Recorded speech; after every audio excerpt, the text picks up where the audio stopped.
Qadrli teletomoshabinlar, dasturimiz davom etadi va eslatib o'tmoqchimiz. Aynan dasturimiz boshida sizlar bilan fe'l-atvor haqida gaplashamiz deb va'dalashgan edik va aynan mana shu suhbatimizni navbati keldi. Bilasiz, har bir insonni o'ziga yarasha fe'l-atvori bor. Ya'ni qaysidir ma'noda biz mijoz, ya'ni ruhiy fe'l-atvor insonlarda 4 xil bo'lishini eshitganmiz. Bu xolerik, sangvinik, flegmatik va melanxolik, ya'ni qiziqqon, xushchaqchaq, og'ir vazmin va ta'sirchan. Va bugun hozir aynan daqiqalarda mana shu mavzuda yana gaplashamiz. Suhbatdoshimiz psixolog Abdulla Said Kamolov. Assalomu alaykum. Assalomu alaykum. Xayrli tong sizga. Xayrli tong.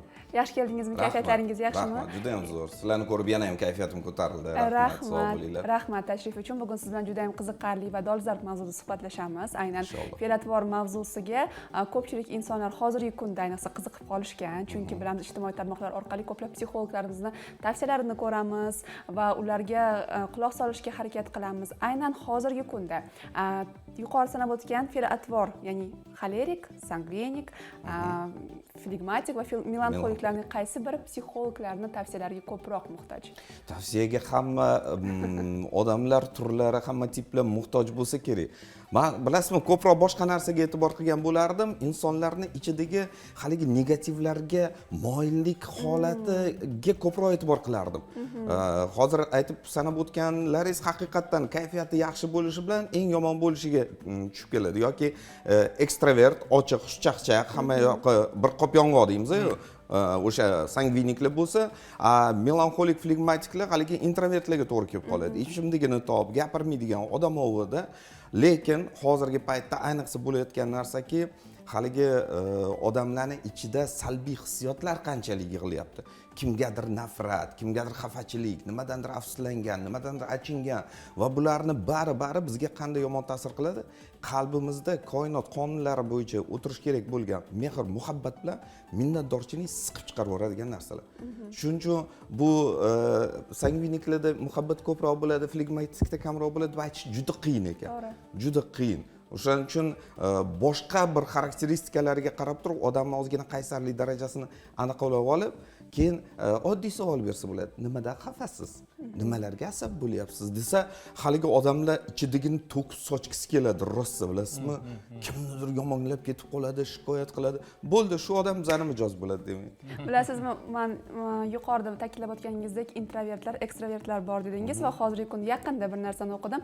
Ambivertlar bor ekan. Ya'ni kerakli bo'lgan paytda ko'proq o'sha ekstravertlik o'zining holatlarini yaxshi chiqarar ekan va kerakli bo'lgan holatlarda introvert sifatida yolg'iz qolishni yaxshi ko'rar ekan. Va aynan mana shu hozir siz ta'kidlab o'tgan hamma faktlar shu narsaga to'g'ri kelyapti nazarimda. Zamonga moslab o'zgaruvchan bu narsani. Umuman olganda, insonning temperamentini qanday aniqlash mumkin? Masalan, uni tashqi ko'rinishiga qarab, kiyinishiga qarab yoki o'zini tutishiga qarab ham aniqlasa bo'ladimi? Qarang, hozir O'zbekiston psixologlar assotsiatsiyasi tomonidan qabul qilinmagan bitta usul bor. Ilmiy tasdiqlanmagan deb aytilyapti. Bu numerologiya usuli. Buni mutaxassislikka ham kirgizilmayapti, buni ezoterik bilimga kirgizilyapti. Hatto numerologiya bo'yicha juda ko'p kitoblar bor va men ancha oldin o'sha amaliy psixologiyani o'qiyotganda aynan numerologiya bo'yicha insonning xarakterini aniqlashni o'rgatishganda-da. Aynan faqat xarakterini bilish uchun ishlatiladi. Masalan, seni kelajagingni aytib beraman, o'tmishingni aytib beraman. Shunda sal ko'proq haliga nima deydi, grafik shkalasi 4 tagini temperament emasda bir 9 ta raqamga bo'lib tashaladi. 1 dan 9 gacha. O tug'ilgan kunlar raqamlarini qo'shib juda ham oddiy hisoblab o'zimga raqam chiqaraman-da, kelgan odamni, chunki men 5-10 minutda xarakterini bila olmasligim mumkin-da. Tug'ilgan kuningizni ayting deyman. O'sha tug'ilgan kunimda qarab taxminan xarakter chiqib keladi. Sal qaysarroq ekansiz, sal yumshoqroq ekansiz, sal boshqarishni yaxshi ko'rar ekansiz deganda o'sha raqamlar bilan ancha to'g'ri kelib qoladi. Bu faqat o'zim uchun. Buni masalan u mijozni hozir men davolab yuboraman, bunga metodika qilaman emas. Har qanday insonda ozgina qaysarlik xossa xususiyat bo'ladi. Hammada bo'ladi bu narsa. Faqat kimdadir sal kamroq, kimdadir sal ko'proq. Shuni bilishga, demak biz numerologiyadan men aynan foydalanaman. Ana undan keyingi suhbat davom ettiramizda, o'shani o'zimga bilib olgandan keyin bo'laman. Demak, qarshimda o'tirgan odam ancha qaysar. Uni hali nimagadir qo'ndirishim qiyinroq bo'ladi. Shuni hisobga olaman.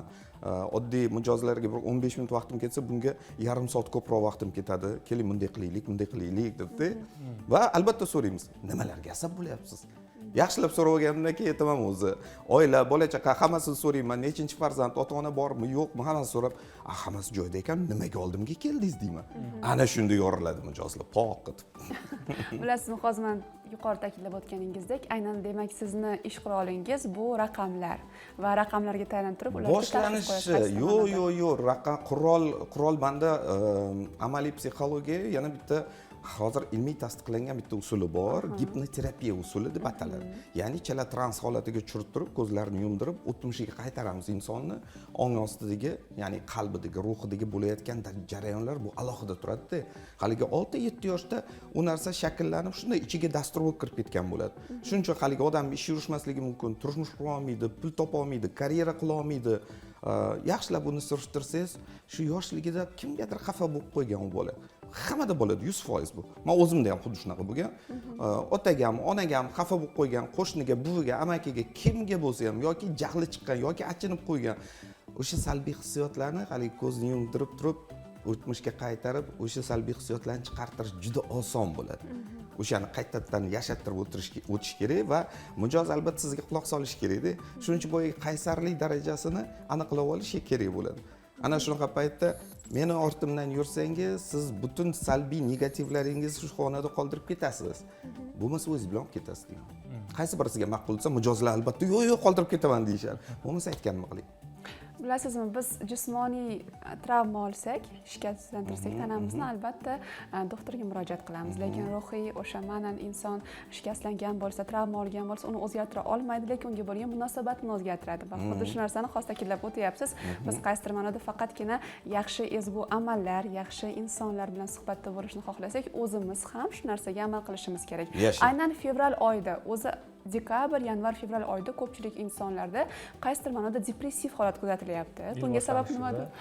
bunga sabab aynan shu oylar qanday qish oylarini sanab o'tdingiz dekabr yanvar fevral qish oyida o'zidan quyosh sal kamroq bo'ladi bizada hali ham bo'lsa ancha-ku masalan rossiya taraflaridagi sibir taraflaridagi o'lkalarda quyosh juda kam bo'lar ekanda siz to'g'ri aytyapsiz odamlar tushkunlikka tushib qolar ekan chunki quyosh chiqqanda tabiiy holda quyosh shunday bir energiya berar ekanki odamni bir xushchaqchaqlikka kelajakka yaxshi gumon bilan qarashga quvnoqlikka odamlarga bir mehr ko'zi bilan qarashga undar ekan quyoshni o'zi bitta quyoshning energiyasi shunchalik ta'sir qiladi shuning uchun mana dekabr qish oylarida odamlar birozda pastga tushib qolishi mumkin kayfiyatlari lekin hali ham bo'lsa men aytaman biz O'zbekistondamiz xudoga shukur deyman chunki men kuz vaqtida bir Moskvaga borib qoldim 10 kun u yerda qoram yog'ib ketdi oktyabr boshlanishida kurtkalarda Toshkentga qaytib kelsam 6 oktyabrmidi kaltangli ko'ynaklarda yurishdi tushib yer o'pishga tayyor bo'ldimda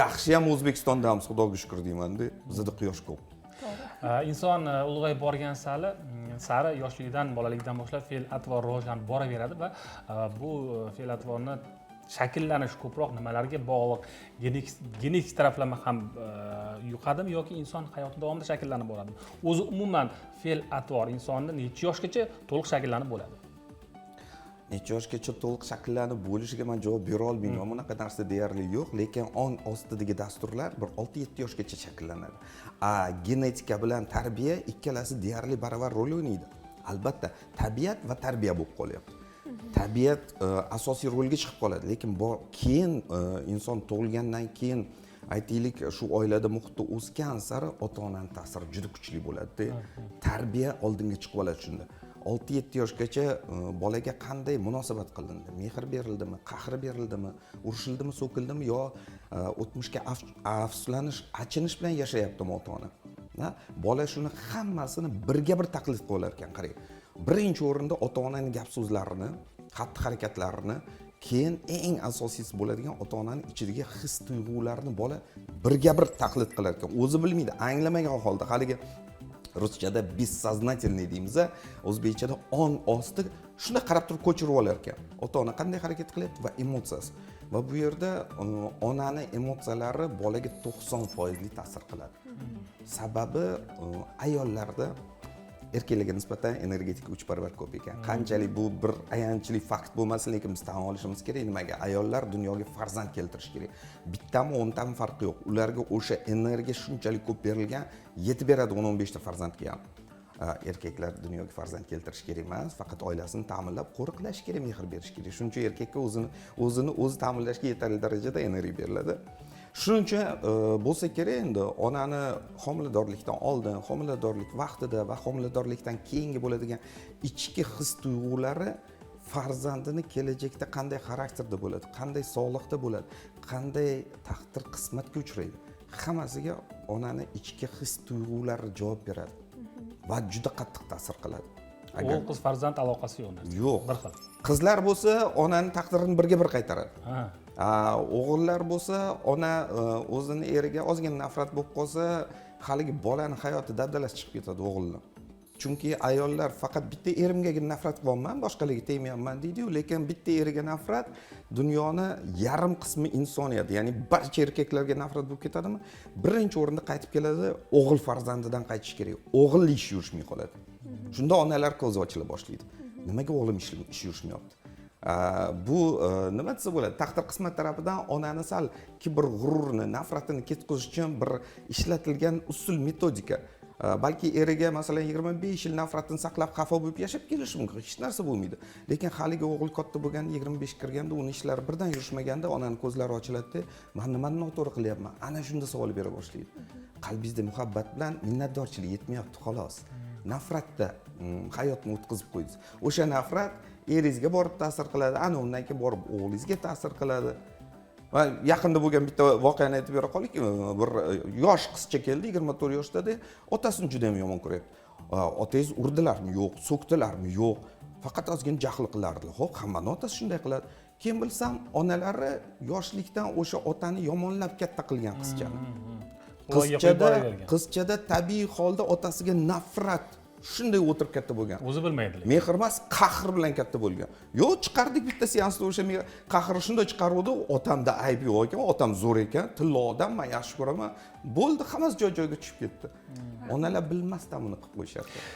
Mana shu suhbatimizda umid qilyapmiz, juda ham ko'p ayollarimiz tomosha qilyapti. Zo'r mavzu ekan. Mana shu mavzuga menimcha alohida to'xtalib, alohida yoritib bersak, masalan, erkaklar yo'nalishi bo'yicha, ayollar yo'nalishi bo'yicha qanday ta'lim tarbiya berish kerak, farzandlarga qanday e'tibor qaratish kerak, bir juda ham chiroyli suhbat bo'lardi. Lekin hozir afsuski dasturimizni mana shu nuqtada biz yakunlashimiz kerak. Ha, aytgancha men sizlarga qutlug' uyga quruq kelmagin deyiladi. Men o'zim 4 tagina bir kichkina qo'llanma chiqardim. Haligi qalin yozib o'tirmadim-da, mana 8-9 betli. Shundoq olib o'qib 2-3 kun bajarib tashlash kerak bularni-da, mana 4 xil qo'llanma amaliyot, 4 xil amaliyot. Va bu meni o'zimda sinab ko'rilgan. Men buni albatta o'zimda bajarib, sinab ko'rib, o'z tajribamni o'tkazganimdan keyin menga juda ijobiy ta'sir qilgandan keyin shuni yozib chiqarishga qaror qildim va bizani mahalliy marketplace'larda shuni chiqarib, hatto xalqimizga taqdim qilishga ham qaror qildim. Sizlar bilan bo'lishkim keldi. Rahmat sizga tashrif uchun. Sizdek mutaxassislarimiz borligidan faxrlanamiz. Aynan mana shu bugun bildirgan hamma tavsiyalaringiz ko'pchilik insonlarga foydali bo'ladi va manfaatli bo'ladigan umiddamiz. Sizni studiyamizda ko'rganimizdan benihoya baxtiyormiz. Yana kutib qolamiz.